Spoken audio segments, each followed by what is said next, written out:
Welcome to Shop Talk.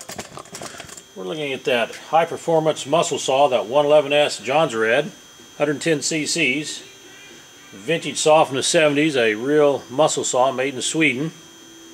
We'll take a close-up look at some of the features it has.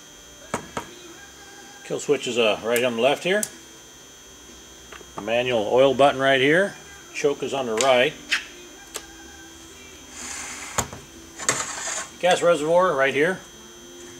And the oil reservoir right up front. Features a 36-inch 404 bar and chain. Decompression valve on the top. Little twist valve you turn. Wrap handlebars. Missing part of the falling spike. The upper part's there, but the bottom part's gone.